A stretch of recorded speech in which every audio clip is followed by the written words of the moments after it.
Common Sense Cafe. Hey, we're here to promote proper perspective, helping you see clearly through the carnage projected and propagated by Make It Up Media. We want to say we welcome your wrong opinions, and we welcome those that align with ours as well. Yeah, that's right. We're open-minded people. Come on, we're just joking.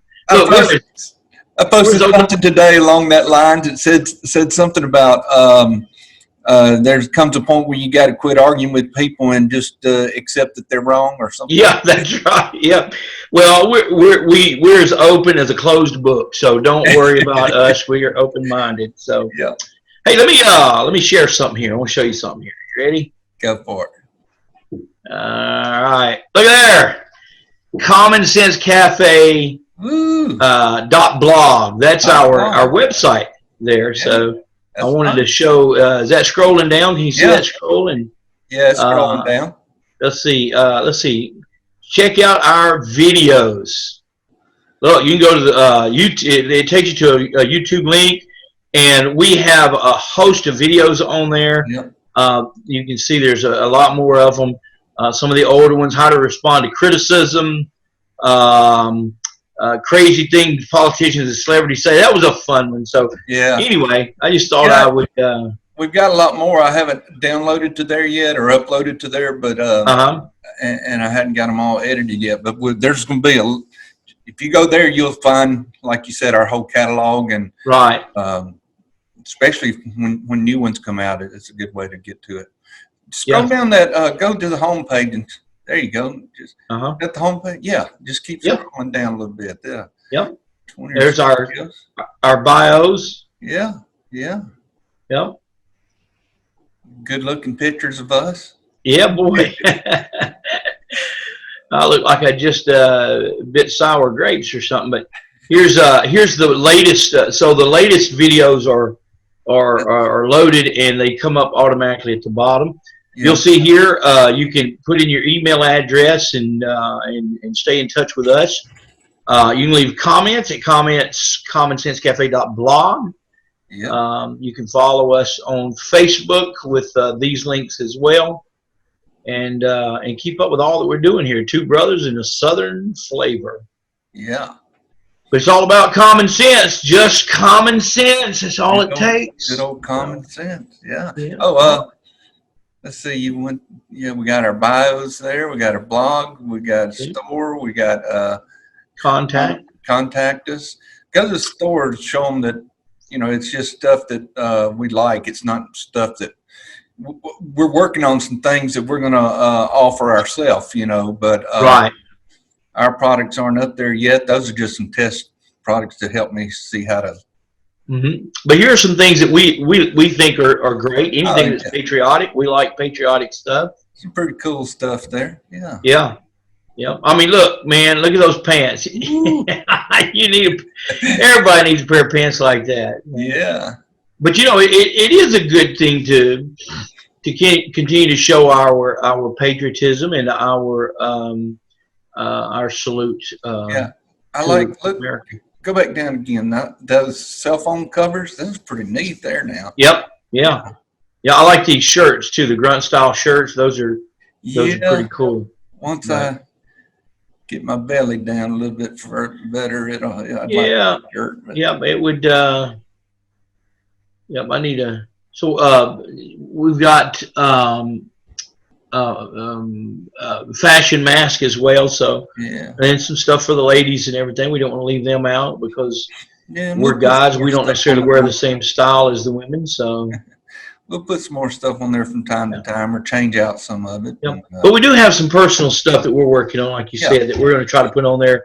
Hopefully, within before Christmas. I mean, it'd be great Christmas present. Common Sense Cafe stuff. I didn't think about that. That would be good. Absolutely. I mean, like I said, we're promoting proper perspective. Everybody. People start walking around with some common sense on. That's right. You through with this? I'll stop sharing. Yeah, that's good. Good. Oh, there we are. Bring that up. All right. So tonight we are. What is it? We are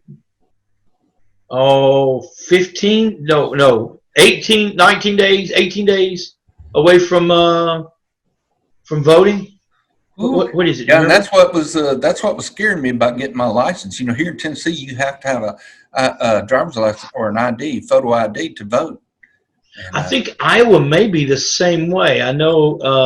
I'm glad we are, but it made just moving here. I had to hurry, and I'd registered, and but it didn't get my driver's license yet. So. Well, one of my friends, his mother, just lost her husband, and she moved back from Missouri, and they did that too. And the documents that he had to show, I mean, it was a big hassle for her. Okay, you're back. You finally shut your mouth. You sat there frozen with your mouth open. As I was saying, so I have a friend, and his mother's husband passed away, and she moved back to Iowa, and she was doing the same thing you were doing. She wanted to get her driver's license, her voter registration in particular, because she wanted to make sure she got a chance to vote. And the documentation that she needed was unbelievable. It was. She probably had to change. She wasn't changing her name though, was she? No, but she had to have death certificate, driver's license from Missouri, marriage certificate, and then she even all the way down to where she had to have a piece of mail that had been sent to her address in Iowa before she could get it transferred over. Yeah. I mean, all of those documents had to be in play for her to get her voter registration. Yeah, I had to have my birth certificate, and I don't think that was on the list. It was on the website, but and then I had to have to keep my CDL license. I had to have a dated physical or the paper sent from last fiscal I took. But don't you think common sense says that in any given situation where we're going to interact with governmental things, financial things, other transactions, don't you think it's common sense, though? We should have to prove who we are. Yeah, I do. I like that. Now, I was a little discouraged today because I could overhear the guy next to me seemed to know the lady that was taking care of his situation. And I don't know if he was getting a driver's license renewed or getting an ID card, but he didn't have any documentation with him at all. And she was telling him he had to have all this documentation. But like I said, they knew each other. So they talked for a few minutes. He got his ID before he left. Yeah. Well, I may or may not know someone. They may or may not be related to me. that went through a very similar process to where there was a deceased husband involved and titles hadn't been transferred properly and one thing then another, and just so happened we may or may not have known somebody or they may or may not have known somebody who worked at the tag agency, and they may or may not have fixed some things. I just know that the titles are all straightened out now. Thank the Lord. Yeah. So hey, we were talking on the last video about that's the kind of thing you get when the government's in charge of something, inefficiencies and the cost and everything. But I want to contradict myself a little bit on this video. We're going to talk about elections and voter registration and all this fraud that's going on. What's on your mind about some of that stuff?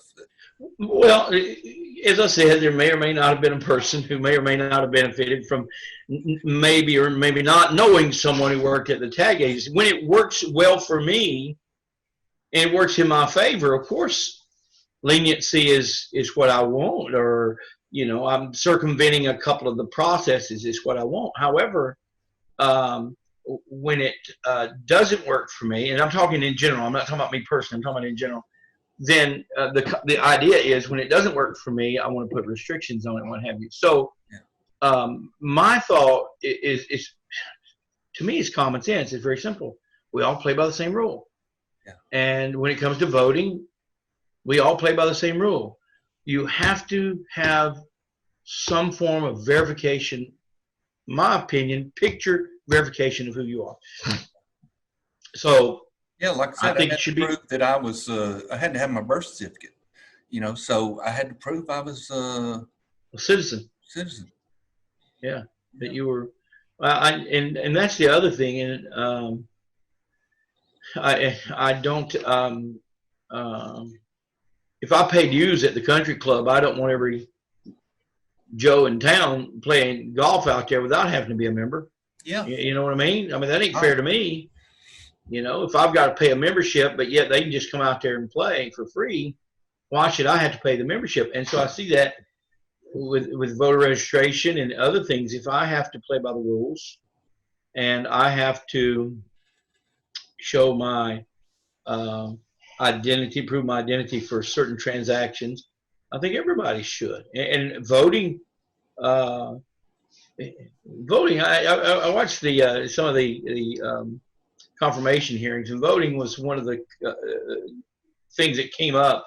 I think that Miss Barrett or Judge Barrett does an excellent job of answering those things. They accused her of saying that voter rights were not equal to Second Amendment rights, and that's not even at all what she said. But a voting right is to the benefit of our community. My right to vote is so that I can vote to help benefit my community. Now, if I have no investment in that community, I should have no right in voting in that community. My investment in that community is through legal process of being part of that community. Right. If I'm not legally part of that community or legally part of the process, I should get to vote. Yeah. Yeah. I'll give you a little story. When I was living in New Orleans a few months ago, I wanted to make sure I was registered to vote. And I called, I was really wanting to register in Mississippi because that's where I was spending a lot of my time. And I had a Mississippi driver's license and I had voted there before. And I called to get to find out what I had to do to get registered. And first I thought I was registered there and I needed, wanted to find out where to vote and to vote early and all. And make the long story short, lady said I was trying to register and she was telling me what I needed to do in this one county. And she said, well, you're already registered. I said, what? She said, yeah, you're registered in Neshoba County, which is where I lived 5-6 years ago, maybe, something like that, 5 or 6 years ago.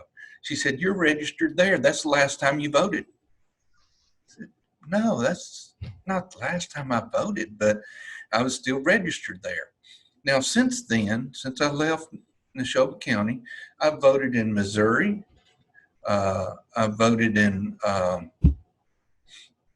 Missouri may have been the only place I voted since leaving there. I think it was 2 or 3 different presidential elections I voted for in Missouri when I was living in Kansas City. So I'm probably still registered in Missouri and registered in Mississippi. If I had wanted to, and being dishonest to want to do something like that and cheat a little bit, I could vote in Missouri and then drive over and back and vote in Mississippi. It's just messed up, our voter registration law. Now, I'm not for, here's one thing I've been thinking about lately. I'm not for the federal government controlling the voting of every state. I don't I don't trust I don't trust the system to take care of that orderly across the whole nation. And I think the states are responsible for how they collect their votes and all that. But I do think there is some merit to having a nationwide registration system, to where when you go to vote, the registration, you have to, the registration system says you voted already or you didn't vote already. And you don't, all that does is keep record of who's voted, and it should be live, just immediately when you vote somewhere, it should go in the system that you voted, and you can't vote anywhere else.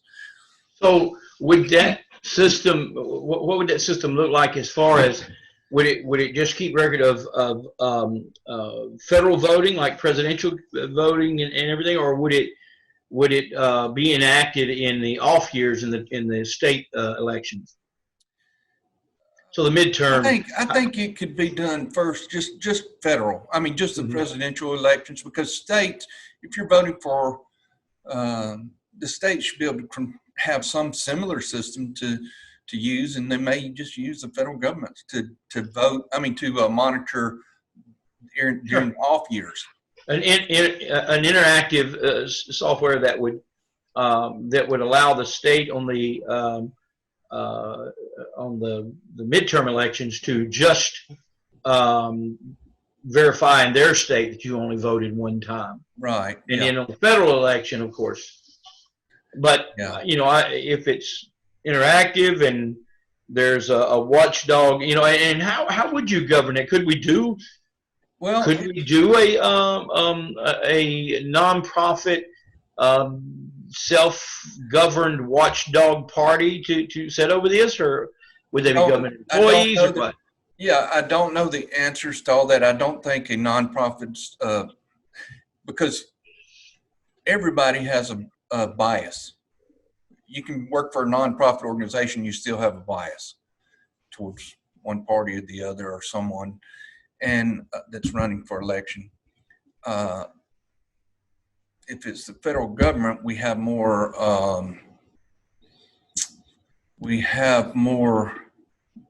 the punishment or ability to examine it. I don't know. It would take a lot of checks and balances to do it, but again, Facebook handles how many customers, and then Twitter, all these different other companies are doing it. The telephone companies are live and can track you and can take your payment instantly, and real time activity via technology. I think there's some merit to having some accountability in the voting. Of course, there's a lot of things that are going to be said about that, because I also think that the census, I have, so to me, these things kind of interlock. I think in the census, only American citizens should be counted. In voting, I think only American citizens should vote. I think somehow or another, we do have to get to a point where there's enough accountability to where we are assured that voting fraud is at its absolute minimal and possibly eliminated. If that goes to a real-time federal system, I don't think I have a problem with that. Yeah, and I'm sure there's a contradicting views on that all the time. I can sit here and contradict myself on it, and I'm not 100% sure that that's what I'd want to do.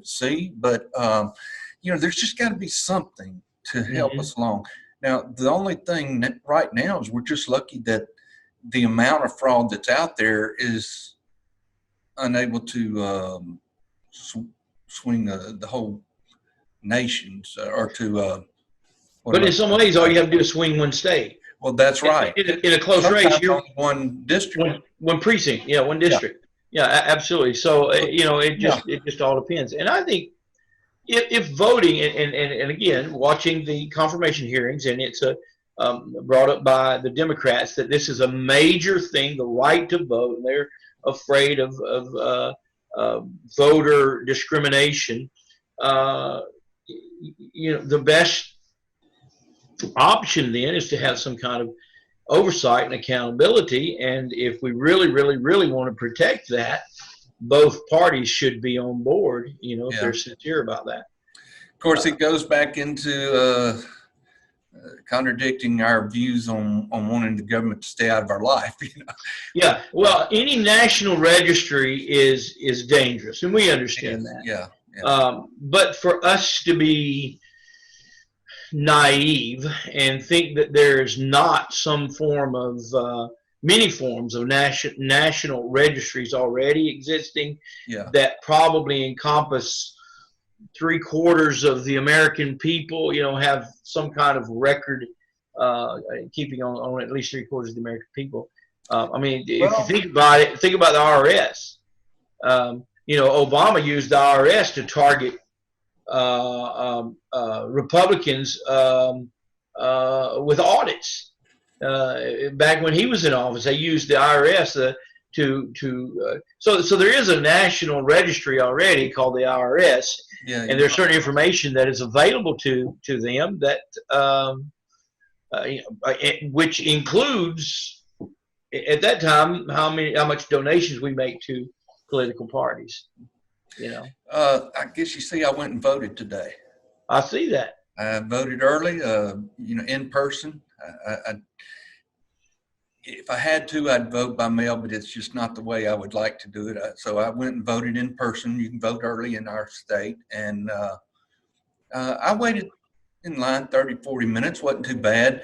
But you can imagine how long the lines are going to be on November 3rd, voting day. So, man, if you can get out and go vote early, go do it. It's going to save you some time later. Don't wait and let an emergency come up to where, I missed it, I didn't get to vote. Not because, and I hate to say this, but not because your one vote is going to make a deciding factor, but the feeling of being involved and doing your part means a lot. Win or lose, I did my part. I know we got to wrap this up here in just a minute, but what do you think about the long lines that are being reported in some of the states that have restricted voting polls? What are your thoughts on that? Well, they should have more polls. More voting places. Yeah. They've got to open up. They know. Let's put it this way. I'll say they. The state government knows how many people are supposedly registered to vote and are likely to vote in any particular district. They should know what we have available to as far as voting polls and voting places will handle that many people or not. This is they make it so hard. We have engineers that manage and figure out just exactly how long a light needs to be red or green to keep the traffic flowing through town, and all those lights sync together. Why can't we figure out, or some of these states figure out, how many people are going to vote, how much time it takes to process someone through the line, and get enough polls open to do it? Well, it's ridiculous. Well, it's the devil's advocate. Don't have common sense. The devil's advocate. The left says that it's a political ploy by the right to discourage voting in certain areas, and the areas where we're talking about, one is Texas, which is a Republican state, it's a red state, and you know what they want, though? They want to be able to go and collect all these ballots and just one person take them all in there and give them to be processed. They come up with an excuse and they want to argue about everything that is done. Yeah, but there's some legitimacy to at least the argument that there should be more polling places. I agree with that, but I don't Yeah. see that. I don't see that waiting in a long line is better or worse for either one party. I don't see how that can Well, be the issue unless Well, you're waiting in line in a Democrat district. You're waiting in line 7 hours, and in a Republican district, you're only waiting in line 2 hours. Then you get to say there's some exactly, and that's kind of what they've been saying. They've been saying that in high racially diverse areas like Texas with the Hispanic population, they have intentionally, and in Florida where they're high Hispanic population, they have intentionally reduced the amount of the polling places because of they're wanting to discourage people. Yeah. Which it is difficult. Well, I mean, if you've got to wait in line 5 or 6 hours to vote, you're taking a whole day off work. oh yeah, Vote, yeah. and it's troubling. If they work. But I mean, sorry, I should have said that. But yes, and I see that. But the states are the ones that determine that, That's right. and the state election board. Now, we have laws in banking called red line laws. We used to not me, but I mean, banks used to redline districts that they wouldn't lend into because the risk of losing that loan or that loan going bad or Greater than the risk of the property value going down was greater than in other areas. But if we can regulate that, we can regulate how or somehow. I mean, they would have a lawsuit on their hand. If they could prove what they're talking about, they have a legitimate lawsuit on their hand against the state board of registration, board of voter. Yeah, and I think one of the great fears at the end of this election, well, they're saying now that already that it will be days, maybe weeks after the election before we'll actually know who won.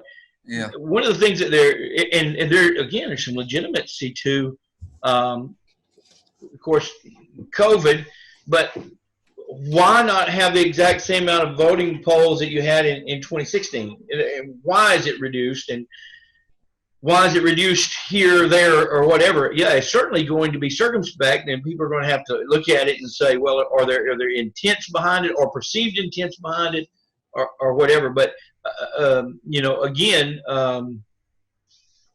I don't know that they could have made it any easier this year with the mail-in ballots and so forth. And I saw a thing on Facebook one time, and I totally agree with it. I said it said if you believe that that there's nothing wrong with mail-in ballots for your vote, then put $500 cash in an envelope and mail it to yourself. Yeah. If you've got that much confidence in the postal system, do that. If you know that there's no corruption, no interference, do that. And of course, I wouldn't mail cash to anybody. I wouldn't. Well, when I was living there with in Villisca with y'all, that I sent one of my grandkids a birthday card with $20 in it, and the $20 didn't make it. And that happened to me twice while I was there. Yep. And one of the particular times I had put the money in the envelope there at the post office, and I felt like somebody was watching me that was over the counter. But yeah, I wouldn't trust that. Right. So the mail-in ballot situation is I think what we've come up with, we've seen through the pandemic and the constant banter back and forth, and again, like I said, we're going to help you see clearly through the carnage that our make it up media creates for you. Oh, they do, yeah. But I think what we've at least come out with is there's got to be a better way. That's it. There's got to be a better way. Got to be a better way. Yeah, and we've given them a lot of ideas. Hopefully, they'll watch this. I think the Supreme Court ought to watch our video and take up some of our suggestions. I think presidentially, I don't know if President Trump has actually started following yet. I'm sure he's looked at a couple. He'll get to us pretty soon. But I do believe that there's some pretty common sense solutions, and you've brought up a couple of really good ones. And we can do better. We're Americans. We can do better. Let's do better. Hey, that should be our motto. The integrity gone in our nation. Oh, two generations ago, our grandfather's generation, integrity was. Yep. You know, I mean, you could trust a man, you know, to be good at his word. He didn't have to sign 10 pages of a contract. When you shook his hand and he gave you his word, you knew he was going to do it.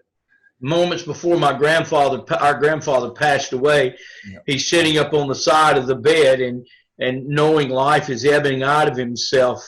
He's talking to his children. He said, the pharmacy across the street, I owe them $10. Make sure you pay that before. Yeah.